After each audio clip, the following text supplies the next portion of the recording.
Il est 8h32 et vous êtes bien sur RMC et BFM TV. Bonjour Éric Lombard. Bonjour. Merci d'être dans ce studio pour répondre à mes questions ce matin. Vous êtes le ministre de l'économie et des finances. Il y a de très nombreuses questions à vous poser sur le budget, bien sûr, la réforme des retraites, les impôts, le pouvoir d'achat, sur la croissance, sur l'emploi. Mais d'abord, je voudrais savoir, au fond, ça vous a coûté combien d'acheter la non-censure du Parti socialiste? Est-ce que vous avez fait les comptes? Alors, je veux d'abord dire que ce qui a coûté très cher, c'est la censure. Parce que la censure, elle s'est traduite par deux choses. D'abord, une baisse de la croissance, puisque les entrepreneurs qui nous écoutent le savent bien. L'incertitude génère un arrêt des investissements, des recrutements. Et ça, on pense que c'est de l'ordre de 6 milliards d'euros. Et puis des pertes de recettes. On a perdu quasiment un demi-point de croissance, rien qu'entre Noël et le jour de l'an. On a perdu sans doute 0,3 points de croissance. Donc c'est très coûteux. Et puis 6 milliards d'euros de pertes de recettes, de mesures qui n'ont pas pu être prises, d'ajustement. Donc la première source de difficulté, c'est la censure, qui est un processus démocratique qui est inattaquable. C'est pas ça que je mets en cause, mais il a des conséquences économiques qui sont graves. Et à cet égard, le fait que le Parti socialiste n'ait pas voté la censure, au contraire, permettra de relancer l'économie plus vite. Et donc, c'est un accord qui n'est pas coûteux, mais qui va générer de l'activité, qui va générer des recettes. Enfin, vous dites qu'il n'est pas coûteux. Quand on regarde quand même un petit peu dans les faits, ces dernières 24 heures, vous avez renoncé à un certain nombre de recettes qui étaient prévues. Renoncé au non-remboursement des médicaments, promis une hausse du budget des hôpitaux, renoncé à supprimer les 4000 postes d'enseignants, ne demander finalement que 2,5 milliards aux collectivités territoriales quand ça devait être 5 milliards, renoncer aux 2 jours de carence en cas d'arrêt maladie des fonctionnaires. Tout ça, c'était aussi des signaux vis-à-vis du Parti socialiste pour qu'il ne vous censure pas. Ça a marché, de fait, ça a marché. Alors, il y a un certain nombre de ces mesures qui, en réalité, ne relèvent pas des négociations qui, effectivement, ont produit des effets avec le Parti socialiste, mais qui étaient déjà décidées avant. Sur les collectivités locales, le budget de Michel Barnier prévoyait une baisse de 5 milliards d'euros de leur dotation. Au Sénat, on est arrivé à 2 milliards, on maintient ce 2 milliards, donc ça c'était déjà acté. Sur la sécurité sociale, le fait qu'on n'ait pas pu passer de nouvelles règles pour travailler sur une réduction des dépenses, ça c'était antérieur, c'est plutôt l'effet de la censure. Et c'est vrai que dans le dialogue avec le Parti socialiste, il y a eu des demandes, notamment sur les retraites, et ça c'est un bouger très considérable que le gouvernement a consenti dans le cadre de la discussion avec le Parti socialiste, mais accepté aussi par les partis qui nous soutiennent, les partis du socle commun, par les Républicains. Vous en êtes heureux, Éric Lombard, vous personnellement, je veux dire, vous considérez d'ailleurs toujours comme un homme de gauche? Alors, oui, mais c'est pas tellement le sujet, parce que quand on est au gouvernement, on travaille pour l'ensemble des Françaises et des Français. Je suis heureux de la méthode de gouvernement que le Premier ministre François Bayrou met en place, parce que cette méthode de gouvernement, elle est basée sur le dialogue.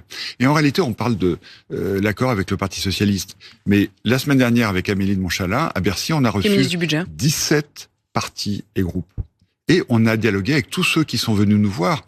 Et dans le nouvel équilibre, on a pris des mesures qui étaient proposées par tout le monde. Et on a parlé naturellement, et encore plus, avec les partis qui nous soutiennent, avec Ensemble pour la République, avec Gabriel Attal, avec Horizon, avec Édouard Philippe, avec LR naturellement, Laurent Wauquiez et venu à Bercy. Et vous faites partie de ceux qui disent qu'il faut d'ailleurs dialoguer avec tout le monde. C'est-à-dire vous répondez oui de manière spontanée, immédiate, quand je vous demande si vous êtes toujours un homme de gauche. L'idée de discuter, y compris avec des représentants du RN, ça vous met mal à l'aise? Ça vous paraît normal, difficile? Où est votre limite? La limite, c'est les partis qui ont des représentants élus au Parlement de la République. C'est les Français qui décident. Et nous dialoguons avec les représentants des Français. Et donc, effectivement, des représentants du Rassemblement national sont venus à Bercy dans ces dialogues. Nous avons passé 1 heure avec eux, comme avec les autres.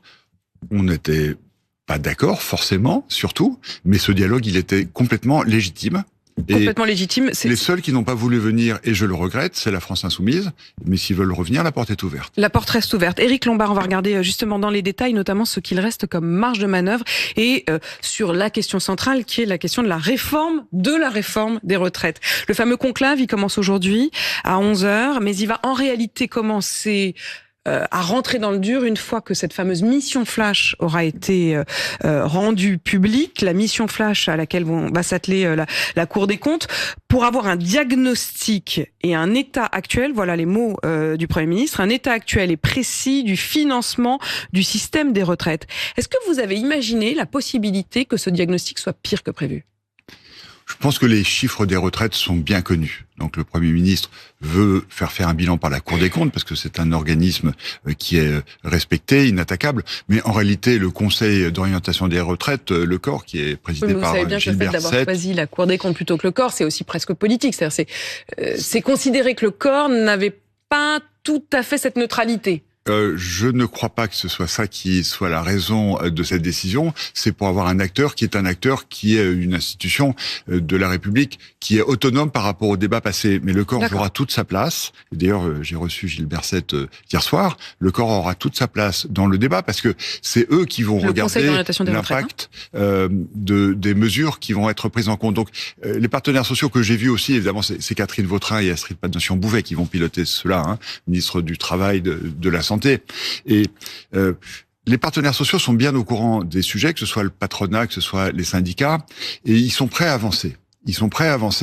Donc c'est important de recaler les éléments de chiffrage, parce que je rappelle qu'on parle de 14% de la richesse nationale, donc c'est évidemment très très important, mais le délai court fixé par le Premier ministre, en fait, correspond au délai demandé par les partenaires sociaux eux-mêmes. 3 mois. Parce que ils se sont vus beaucoup, en fait, en réalité, ils se voient tout le temps, et donc je pense que ils peuvent envoyer, et si la mayonnaise prend, ça nous permettra probablement une belle avancée sociale et politique. Une belle avancée sociale et politique, ça irait jusqu'où? Quel est votre souhait à vous et votre conviction, Éric Lombard?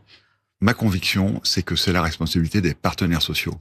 Et leur choix, évidemment en respectant l'équilibre financier, mais ils le savent très bien, sera le choix qui, de mon point de vue, s'imposera à tous. Si on peut renoncer aux 64 ans, vous estimerez que c'est une bonne chose, si on y arrive, si l'économie globale le permet?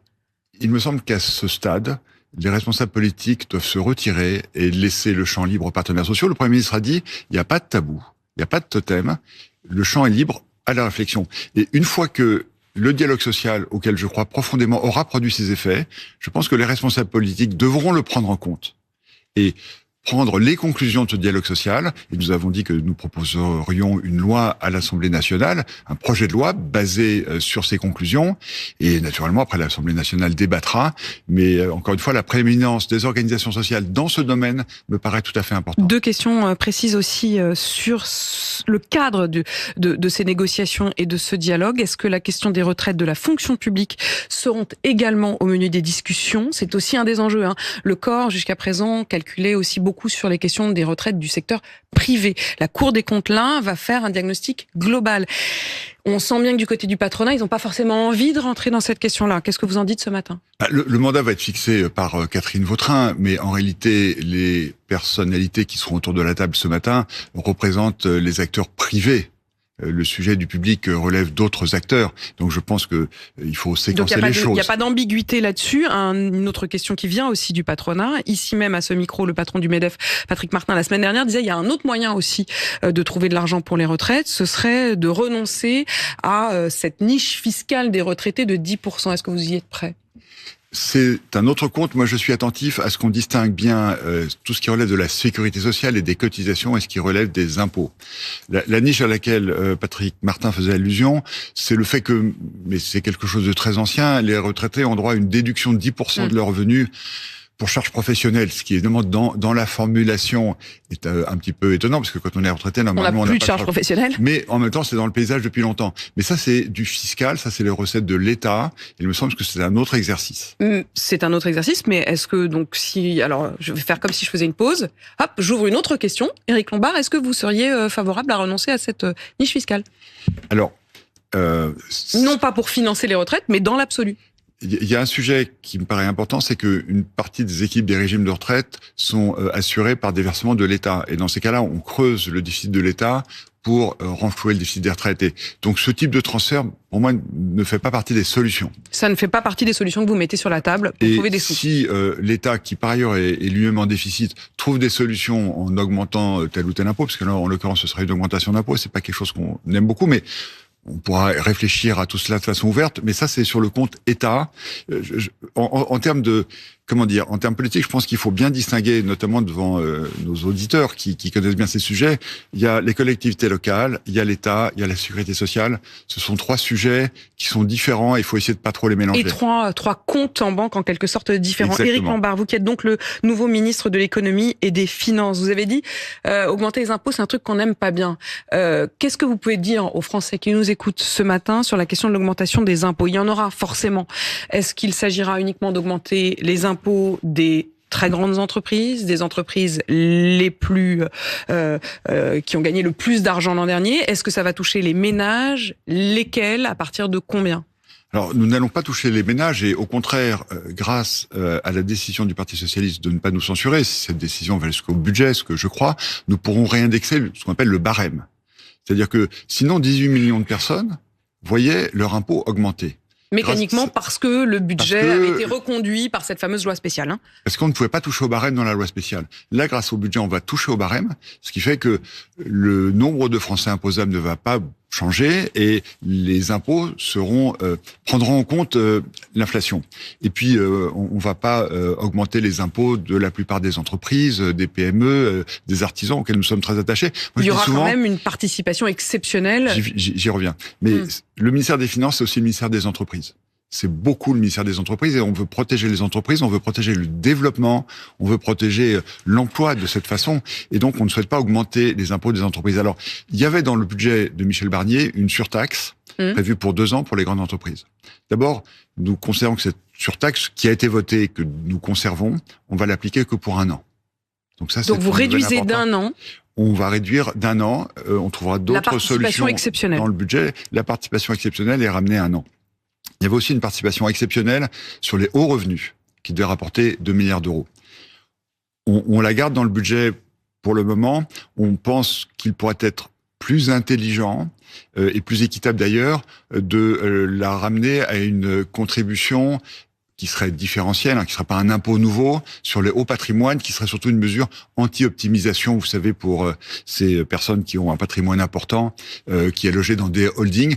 Je précise, on ne parle pas de l'outil de travail. Nous souhaitons protéger l'outil de travail. C'est très important ce que vous êtes en train de dire, Éric Lombard. Ça veut dire que cette taxe qui était envisagée, il me semblait avoir compris que les Français qui déclarent seuls 250 000 euros de revenus par an ou en couple 500 000 euros allaient devoir verser un impôt supplémentaire. Oui, mais cette taxe qui était aussi différentielle, elle avait un inconvénient, c'est qu'elle augmentait le taux partons d'être technique, de l'impôt sur les plus-values et sur les dividendes, qui pouvait pour certaines personnes dépasser les 40%. Et ça, je trouve qu'en termes de compétitivité, ça nous mettait en dehors du jeu, alors que le travail que nous allons mener, il y aura une concertation avec les entrepreneurs. En fait, vous allez faire une sorte de retour quand même de l'ISF. Non, c'est pas un retour de l'ISF, parce que l'ISF, il touche la fortune indépendamment des autres impôts. Nous allons vérifier que chaque Français fortuné paye un niveau d'impôt, si on ajoute l'impôt sur le revenu, l'impôt sur les plus-values, l'IFI, l'impôt sur la fortune immobilière, rapporte et est une contribution suffisante au budget de la nation, mais je le précise, on va mettre cela en débat avec les organisations professionnelles. En fait, ce que j'entends dans votre voix, c'est que vous souhaiteriez trouver d'autres solutions que celle-là. Absolument. Éric Lombard, vous l'avez vu, le CAC 40 a versé un record de dividendes. Est-ce que ça vous interroge pas? Et j'en veux aussi pour preuve ce que vous écriviez lorsque, avant d'être ministre, vous aviez publié ce livre qui s'appelait « Au cœur de la finance utile ». Vous aviez eu cette phrase, vous aviez dit « Le libéralisme profite toujours aux plus puissants ». Est-ce qu'il faudrait renoncer à ce libéralisme-là? Alors, le libéralisme, ce que j'appelle plutôt l'économie de marché, c'est la meilleure façon de créer des ressources. Et toutes les entreprises le savent bien, la création de richesses vient des entreprises. Après, on a 2 questions. On a une question de partage de ces richesses. Et donc, c'est vrai que si on pouvait trouver les voies et moyens d'améliorer le pouvoir d'achat, notamment des personnes qui gagnent peu, ce serait une contribution utile à l'équilibre du pays. Et puis, on a aussi une autre question. Quelle est la principale priorité du moment? En réalité, c'est la transformation écologique. C'est ça l'impératif. Le réchauffement climatique. Et là, il faut qu'on s'adapte. Et ça va demander beaucoup d'investissements, qui sont des investissements qui sont pas toujours rentables. Et ça risque de conduire, et il faut l'accepter, à une baisse de la rentabilité des entreprises. Parce que pour le dire simplement... À court terme, vous voulez dire? Une sorte d'adaptation, de temps d'adaptation? Le meilleur investissement qu'on puisse faire pour l'économie, c'est l'investissement climatique. Pourquoi? Parce que le dérèglement climatique, sinon, va tuer l'économie. Mais cet investissement à court terme, il peut peser sur la rentabilité. Et donc, il faut accepter 2 mouvements dans les années qui viennent, mais qui doivent être le fait de ce que j'appelle un nouveau consensus économique pour qu'il y ait un meilleur partage et au profit de la planète et au profit des personnes. J'ai encore de très nombreuses questions sur l'emploi, sur la question de la croissance, mais vous avez dit à l'instant qu'il fallait tenter de privilégier des solutions qui permettent de ne pas toucher au pouvoir d'achat des Français. Vous allez toucher au livret A. Et le livret A, c'est aujourd'hui le placement préféré des Français. Le rendement va passer de 3% à 2,4%. Est-ce que ça, franchement, c'est pas une forme d'impôt déguisé ou en tout cas de moindre rendu pour les Français? Je me permets de pas être d'accord avec vous. Ce qui est prévu depuis de nombreuses années pour le livret A, c'est une formule. Une formule qui permet que ça échappe aux décisions politiques. Et cette formule vise à protéger le pouvoir d'achat des Français. Elle est basée notamment sur l'inflation. Et le gouverneur de la Banque de France m'a proposé d'appliquer la formule qui donne 2,4%. Je rappelle que l'inflation se rapproche de 1%. Donc ça protège le pouvoir d'achat. Mais je suis très attentif au patrimoine qui est modeste nécessairement, des personnes qui ont moins de patrimoine et qui ont un livret d'épargne populaire. Et à cet égard, les gens qui ont un livret d'épargne populaire, on n'applique pas la formule, on fait plus. On va maintenir, on va proposer un taux de 3,5%. Donc, le rendement pour ces personnes plus modestes sera beaucoup plus élevé que le livret A.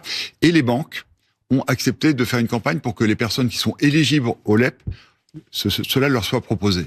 Éric Lombard, vous avez commencé à imaginer la suite à partir d'une croissance qui certes a été baissée par rapport aux prévisions d'il y a un an, mais qui reste à 0,5% au-dessus de ce que la plupart des économistes disent. Est-ce que vous ne prenez pas le risque, Éric Lombard, que votre budget soit jugé insincère, voire même qu'on puisse vous faire dans 6 mois, dans 1 an, le reproche qu'on a pu faire à votre prédécesseur, Bruno Le Maire, en se disant, au fond, ils nous ont caché que ça allait très mal? Ça ne va pas très mal. La croissance sur laquelle le budget de Michel Barnier était construite, c'était 1,1%. La Banque de France considère que cette année, on aura 0,9%. C'est ce chiffre que nous prenons. Nous allons ajuster par rapport au projet de budget. Mais l'OFCE dit probablement plutôt 0,6, 0,5. Le consensus de place, il est à 0,8. Je considère qu'en étant à 0,9, nous sommes tout à fait dans la réalité. Mais surtout, moi, je veux attirer votre attention sur quelque chose. Grâce à la décision d'hier, nous aurons un budget. Et c'est ça qui est essentiel. En réalité, qu'est-ce qui a pesé sur la croissance? C'est l'absence de budget, c'est l'incertitude. Le fait qu'il y ait un budget, qu'il soit en plus un budget où il n'y a pas de nouveaux impôts, va rassurer les entrepreneurs, va rassurer les chefs d'entreprise, va rassurer les artisans. Donc vous pensez qu'au fond, finalement, c'est l'inverse, c'est que la croissance pourrait même être plus grande que ce que vous ne prévoyez? D'autant que la Banque Centrale Européenne et la Banque de France, et François Villeroy de Galhau est souvent sur les ondes à présenter la politique de la Banque Centrale Européenne, va poursuivre la baisse des taux. Donc la baisse du coût de financement de l'économie va se poursuivre. Et donc nous pensons qu'avec tout cela, on pourra probablement faire mieux. Le budget que nous préparons est un budget où il n'y a pas de hausse d'impôts. Donc tout ça va soutenir la croissance et notre priorité dans le moment, c'est la croissance, c'est les entreprises, c'est la protection de l'emploi. Mais Éric Lombard, quand vous dites la décision qui a été prise hier montre que nous aurons un budget, est-ce que vous vendez pas la peau de l'ours un petit peu avant de l'avoir tué, si je peux me permettre? Parce que le Parti socialiste a dit on ne censure pas a priori, mais ils ne s'interdisent pas de censurer dans 1 mois, comme ça avait pu être le cas d'un Michel Barnier. Nous allons continuer à débattre avec tous les partenaires. On peut dire que la décision du Parti socialiste hier est basée sur des engagements que le Premier ministre a pris à l'égard d'ailleurs de tout le Parlement, des Françaises et des Français, qui calent en fait les éléments les plus importants du budget. Donc sur le budget, je pense, mais ça c'est au Parti socialiste d'exprimer son point de vue, que nous avons un accord. Vous allez tout faire, disons, voilà, vous ne leur donnerez pas d'ici là de raison d'y renoncer. Bien sûr, l'engagement qui est pris sera tenu. Et si j'ai bien entendu le discours d'Olivier Faure hier à la tribune de l'Assemblée nationale, et j'étais devant lui au premier rang à côté du Premier ministre, il a évoqué la possibilité que le Parti socialiste vote la censure, peut-être s'il n'est pas d'accord avec les conclusions sur les retraites ou sur d'autres sujets. Il l'a pas évoqué sur ce budget-là. Donc, évidemment, ça n'est pas acquis, nous serons attentifs, nous maintiendrons... La question de dialoguer avec tous les partis, ça sera la marque de fabrique de mon ministère, du ministère de l'économie et des finances, où je rappelle d'ailleurs que nous sommes 6, 4 femmes et 2 hommes, pendant toute la durée de mon mandat. Parce que le ministère des Finances doit être un ministère ouvert, et donc la porte sera ouverte tout le temps, ce qui permettra de répondre aux besoins exprimés par les uns et par les autres. Et vous dites d'ailleurs que vous continuez à l'ouvrir, y compris à LFI, dont vous avez vu que la réaction vis-à-vis du Parti socialiste et du fait de ne pas avoir censuré le gouvernement était quand même d'une très grande violence, virulence en tout cas. Oui, j'étais dans l'hémicycle.